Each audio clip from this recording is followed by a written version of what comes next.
이 시간 하나님 말씀 보겠습니다. 하나님 말씀은 우리 사도행전 2장 42절부터 47절 말씀 보겠습니다.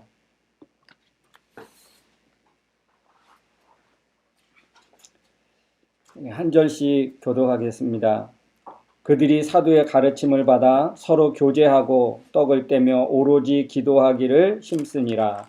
사람마다 두려워하는데 사도들로 말미암아 기사와 표적이 많이 나타나니 믿는 사람이 다 함께 있어 모든 물건을 서로 통용하고 또 재산과 소유를 팔아 각 사람의 필요를 따라 나눠주며 날마다 마음을 같이하여 성전에 모이기를 힘쓰고 집에서 떡을 떼며 기쁨과 순전한 마음으로 음식을 먹고 하나님을 찬미하며 또 온 백성에게 칭송을 받으니 주께서 구원받는 사람을 날마다 더하게 하시니라. 아멘. 오늘 예배하는 우리 모두에게 하나님의 크신 은혜와 평강이 임하고 넘치기를 주님의 이름으로 축복합니다.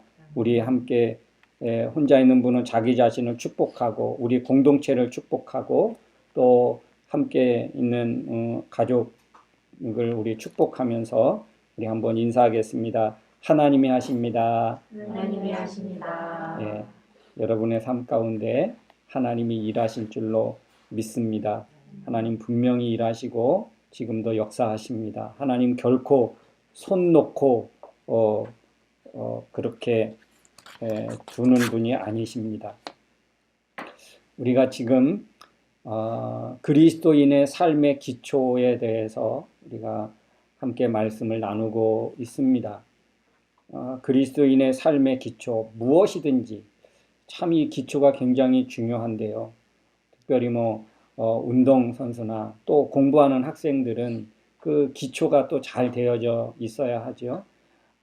이 기초가 잘 되어 있지 않으면 더 발전할 수가 없고 늘 한계에 부딪혀서 참 어려움을 많이 겪습니다.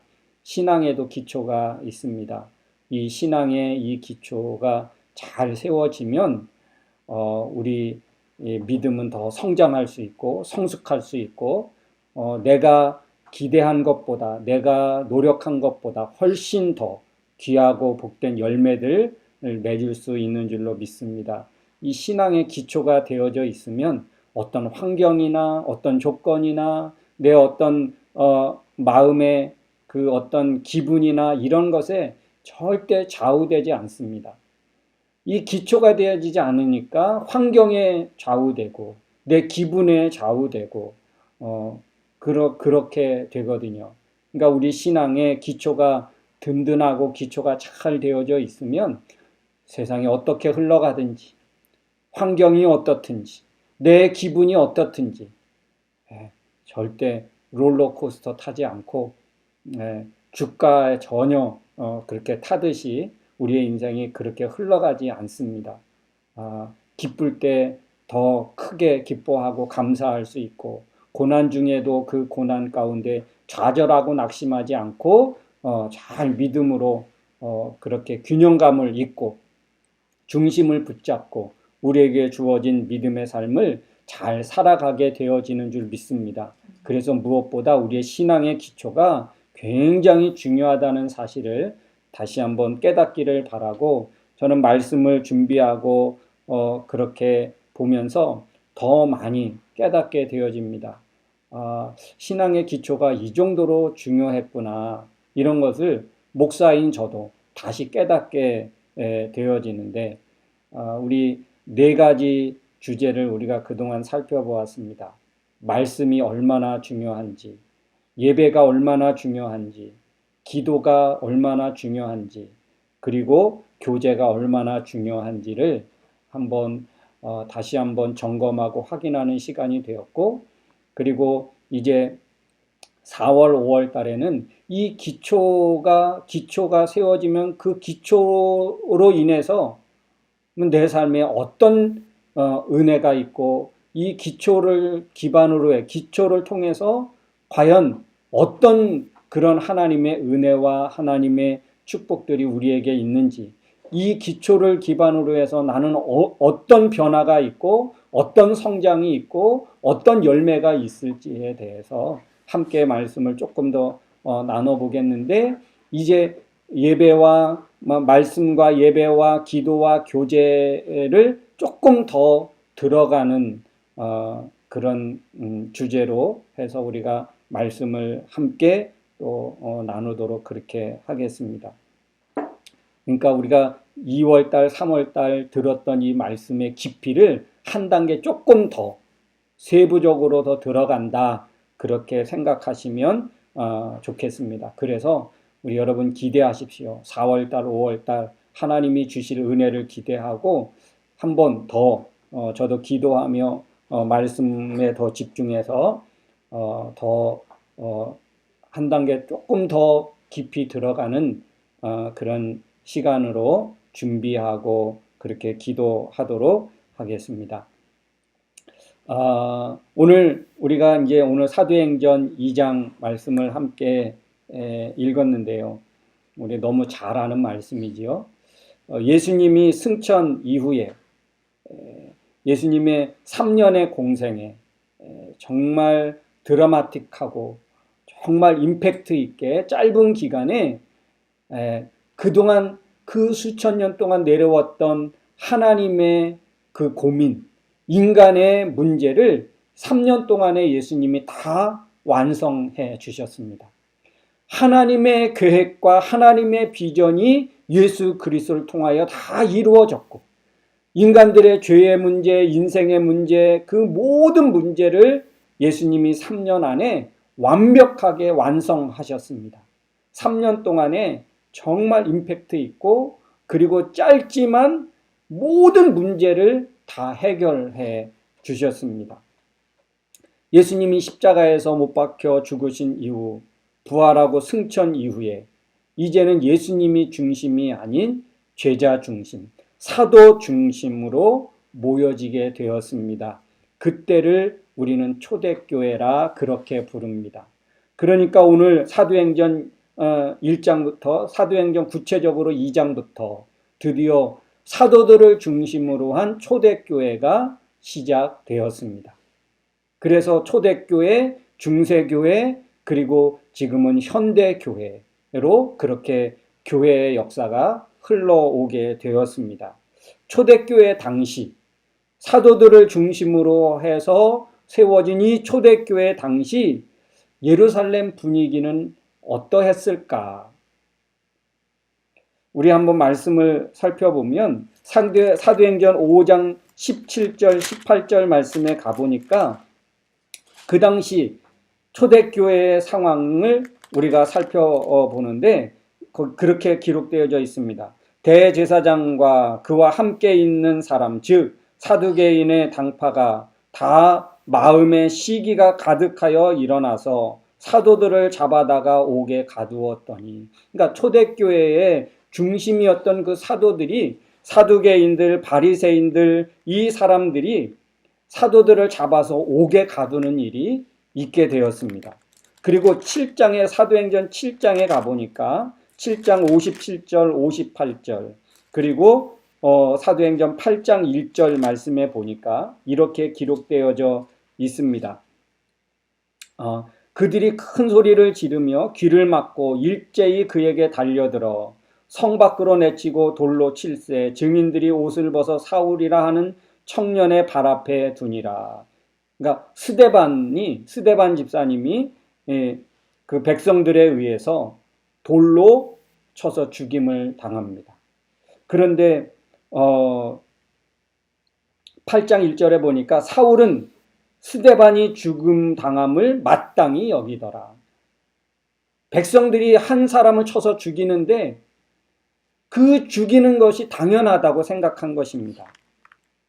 그 정도로 이 초대교회의 사도들, 초대교회의 성도들은 굉장히 그런 생명의 위협을 느끼며 살아갈 수밖에 없는 그런 환경 가운데 있게 되었습니다.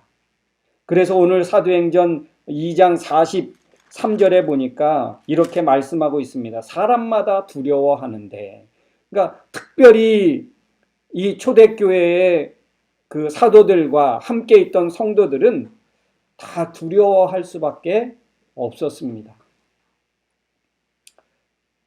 이 모이는 자체가 위협이 될 수 있었고, 그리스도인의 정체성을 가지고 살아가는 것, 그 정체성을 드러내는 것도, 그거는 드러내며 사는 것조차도 두렵고 어려운 시기입니다. 하나님을 믿는다는 것, 예수 그리스도를 믿는다는 것, 그 자체가 두려움의 대상이었고 공포로 다가올 수밖에 없었습니다. 그런데 그런 환경과 그런 조건이 모이고 교회 공동체를 이루고 믿음을 가지고 산다는 그 자체가 그들에게는 굉장히 두렵고 공포의 대상이었지만, 그럼에도 불구하고 이 초대교회의 사도들과 성도들은 옥에 갇힐지언정 어떻게 했습니까? 더 모이기에 힘쓰고 기쁨이 있었고 삶이 더 강력했습니다.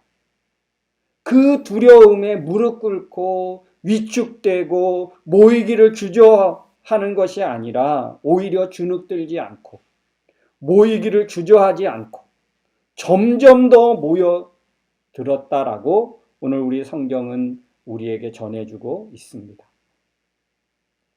그래서 심지어는 어느 정도였느냐, 2장 41절에 보니까 이날에 신도의 수가 3,000이나 더했더라. 그리고 날마다 구원받는 사람을 더하게 하셨다라고 성경은 오늘 2장 47절에 말씀하고 있습니다. 여러분, 이렇게 된 이유가 무엇일까요? 무엇이 두려움을 이기게 했습니까? 무엇이 그들로 하여금 그 공포스러운 분위기와 환경과 조건을 이기게 했습니까? 몇 가지 이유가 있는데 가장 첫 번째 이유는 무엇일까? 오늘 42절의 말씀에 보는 것처럼 사도들의 가르침이 있었기 때문입니다. 사도들의 가르침. 그럼 사도들은 어떤 것을 가르쳤길래 그 모여진 수천의 사람들이 두려움을 이기고 오히려 모이기를 힘쓰고 믿는 그리스도인이라는 정체성을 드러내기를 주저하지 않을 수 있었을까?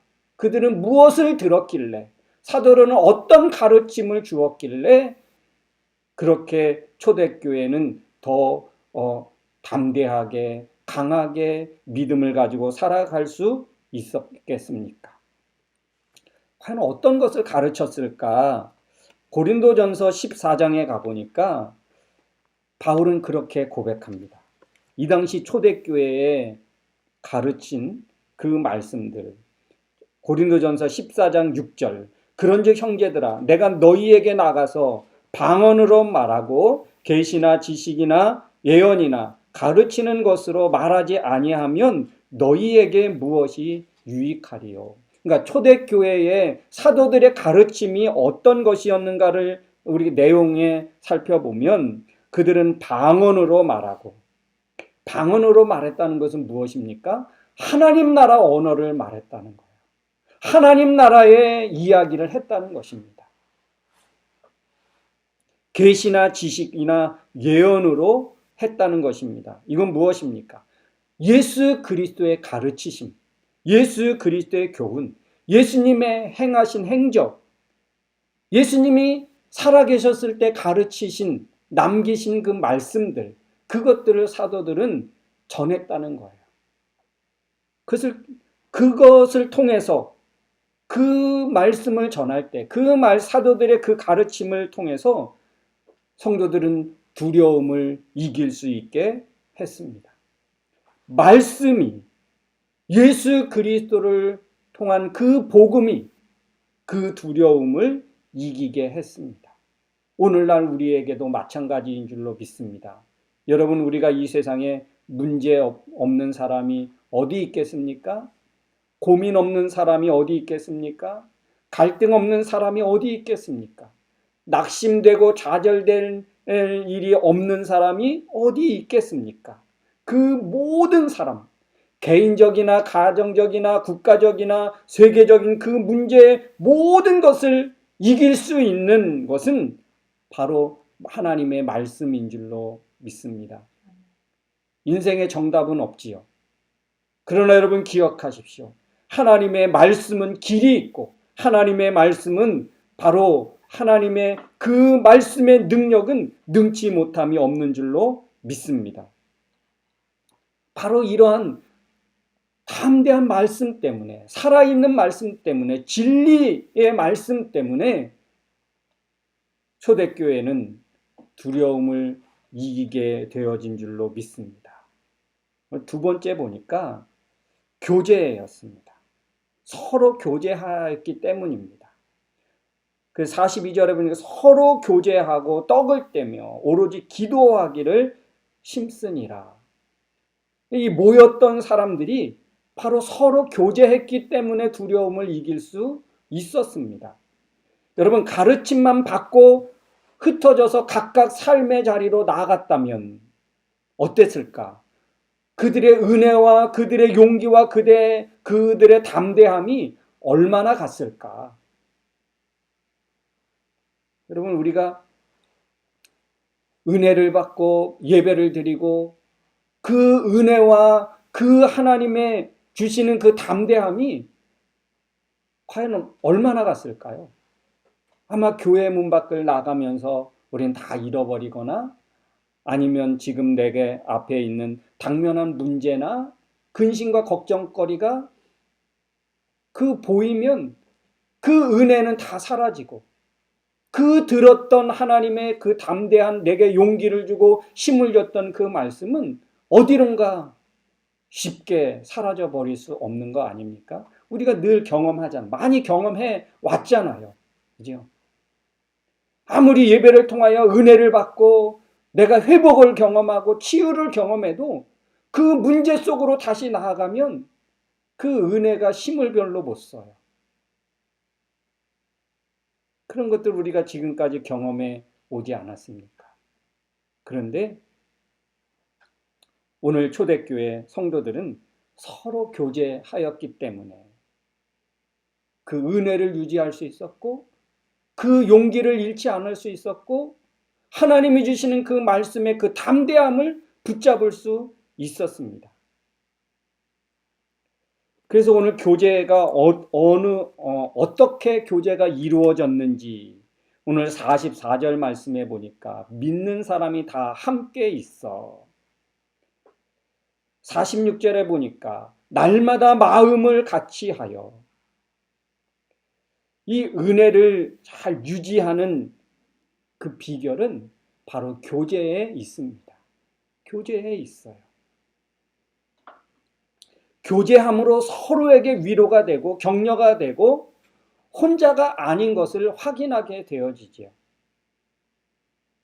그러니까 은혜를 받았습니다. 그래서 같이 모여서 마음을 같이 해서 함께 은혜를 나누니까 어떻게 되겠습니까? 자기 문제가 크지 않다는 거예요.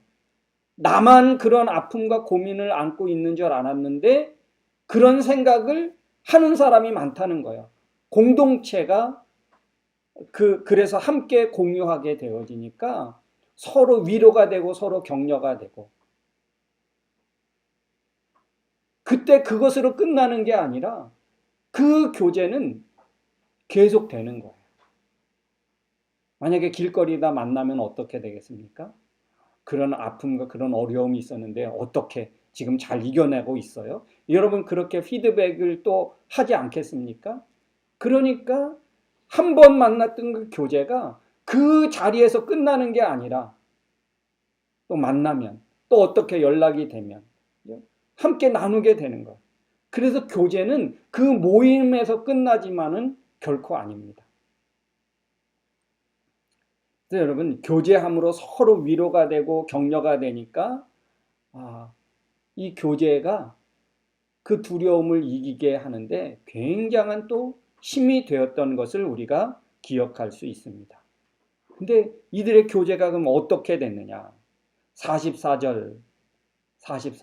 초대교회의 교제가 구체적으로 오늘 나와져 있는데 44절에 보니까 모든 물건을 서로 통용하고, 45절에 보니까 재산과 소유를 팔아 각 사람의 필요를 따라 나누어 주고. 초대교회의 교제가 어느 정도 강력했는가를 오늘 보여주고 있습니다. 그 초대교회 성도들이 자기 것으로 삼지 않았습니다. 자기가 주인 행세나 자기가 주인 되지 않았습니다. 모든 것에 있어서, 심지어 자기의 소유나 재산이나 그 물건까지도. 이럴 수 있습니까? 여러분, 우리 그리스도인들은 이 세상의 모든 것들이 주인이 내가 아니라는 것을 우리는 고백합니다. 이 세상의 주인은 누구입니까? 사람이 아니잖아요. 주인이라면 처음부터 갖거나 그리고 끝날 때 그거 가지고 다 가야 돼요. 그런데 우리는 올 때 아무것도 가지고 오지 않았고 갈 때도 아무것도 가지고 갈 수 없습니다. 그거는 뭐예요? 내가 주인이 아니라는 거예요. 내가 살아있을 동안에 하나님이 내게 맡겨주신 것뿐이라는 거예요.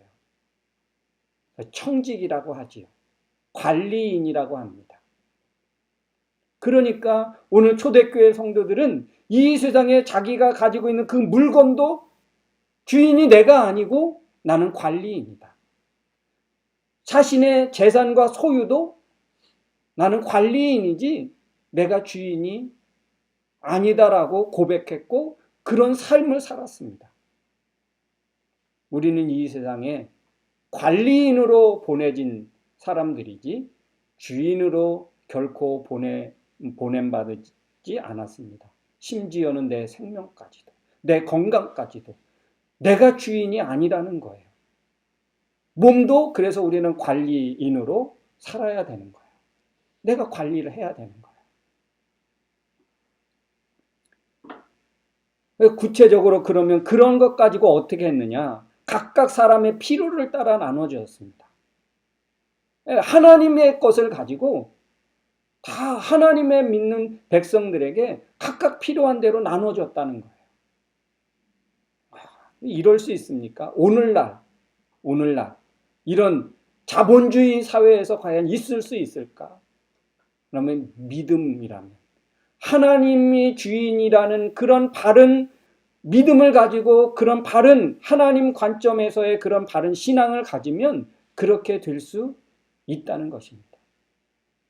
저는 옛날에 여기 새들백 교회에 우리 그 LA에 가면 한때 굉장히 한국에도 많이 소개되고 굉장히 유행했던 그런 바람을 일으켰던 그런 교회가 있습니다.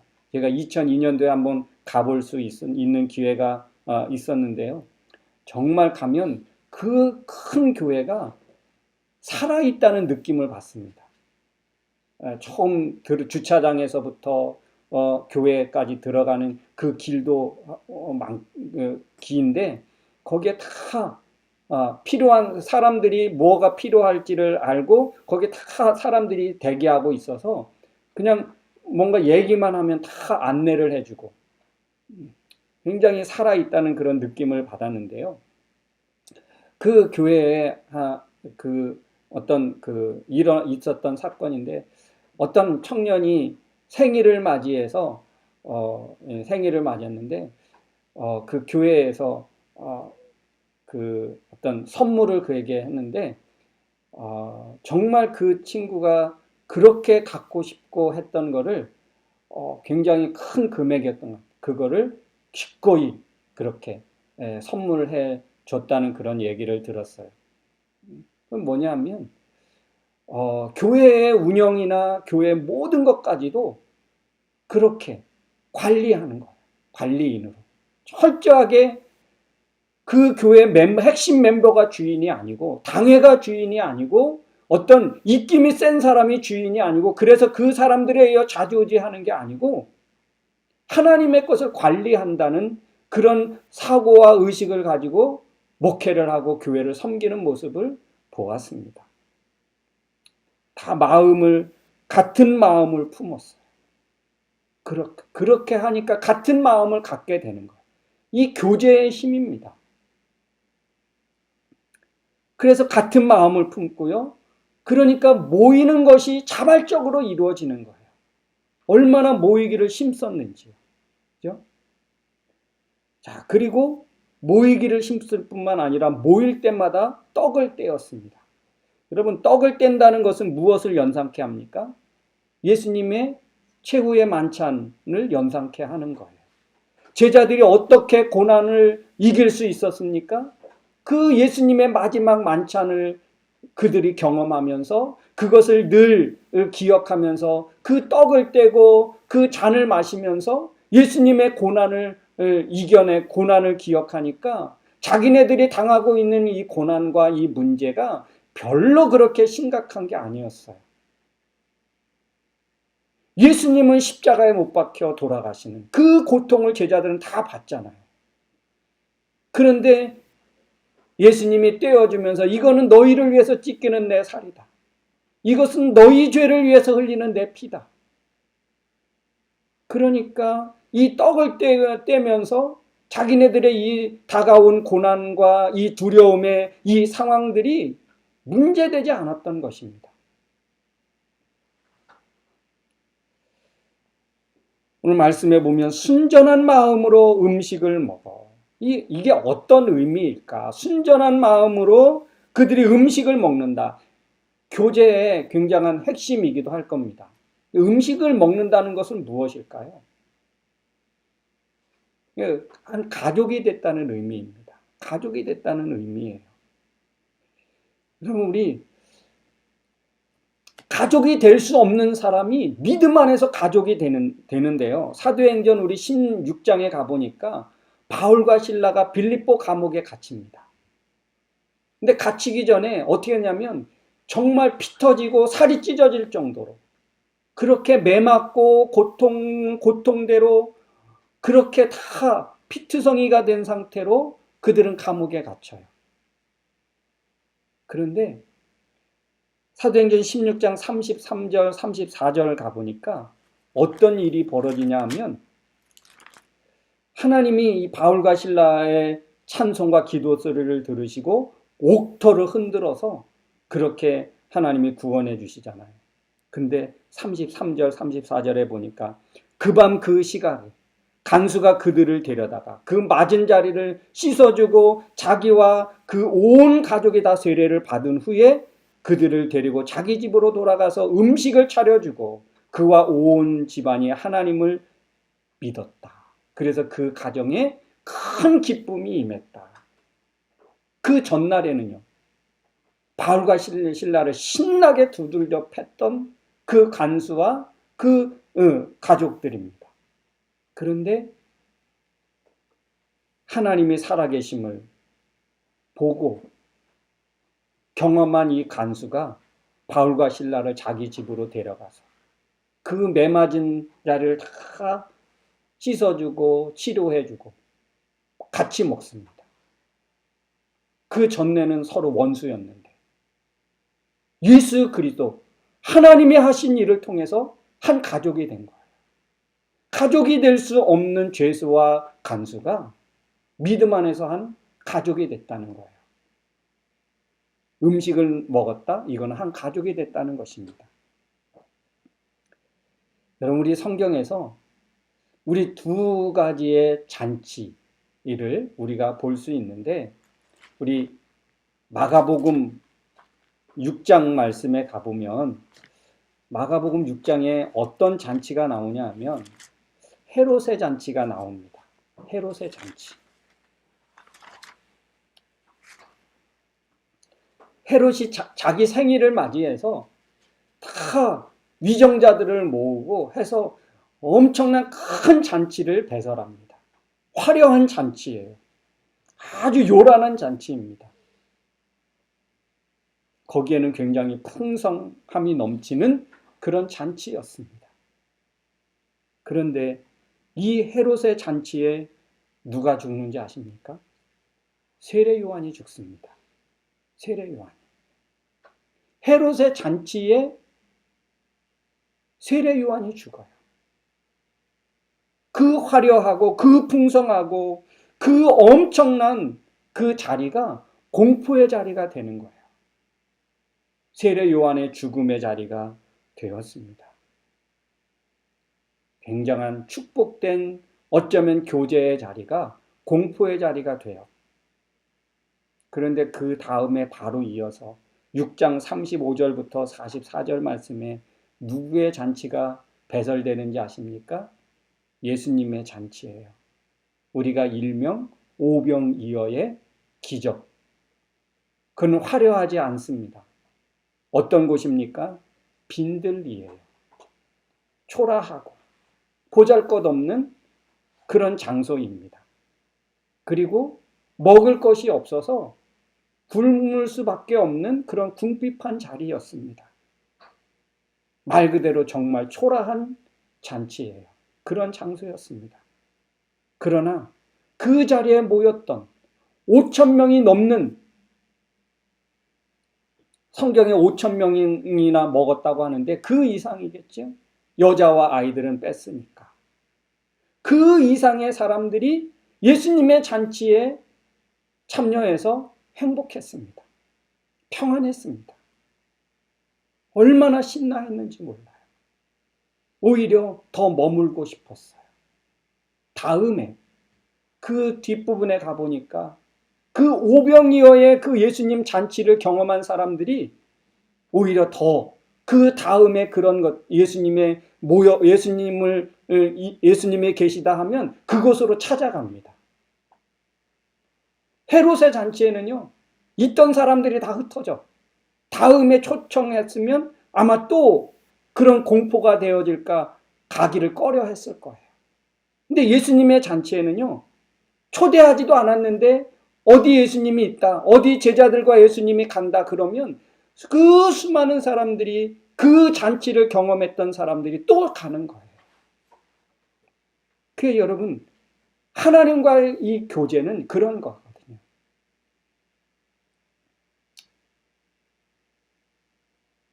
예수님, 하나님과 교제는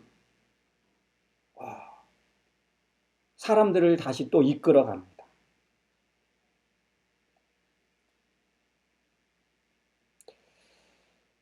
우리는 어쩌면 예배를 통해서 하나님과 교제가 이루어진 것 같아 보입니다. 아주 잘 예배했고 교제가 이루어진 것 같습니다. 예배 참여하는 것으로, 예배 자리에 함께 있었던 것으로 나는 교제가 됐다. 그렇게 우리가 생각해 볼 수 있겠지요. 그렇게 마음의 위로를 얻고 한 주간을 또 시작할 수도 있습니다. 그러나 여러분, 하나님과 교제가 제대로 되었다면 어떻게 됐을까요? 그냥 떠나지 못하겠지요. 왜요? 은혜 받아 본 사람은 알아요. 내가 하나님의 진리를 발견하고 하나님의 은혜를 받은 사람은 절대로 그냥 떠나는 법이 없습니다. 왜냐하면 자기 은혜를 나누고 싶거든요. 얼마나 입이 근질언지요. 은혜를 나누고 싶거든요. 그리고 다른 사람은 어떤 은혜를 받았는가 확인하고 싶거든요. 아마 내가 받은 은혜만큼 받지 못했을 거야. 나는 엄청난 은혜를 받았는데 과연 사람들이 그거를 캐치했을까? 하나님이 그 말씀을 저 사람은 그냥 흘려듣지 않았을까? 그래서 하나님과 제대로 교제가 이루어졌으면 그 자리를 쉽게 떠나지 못할 거예요.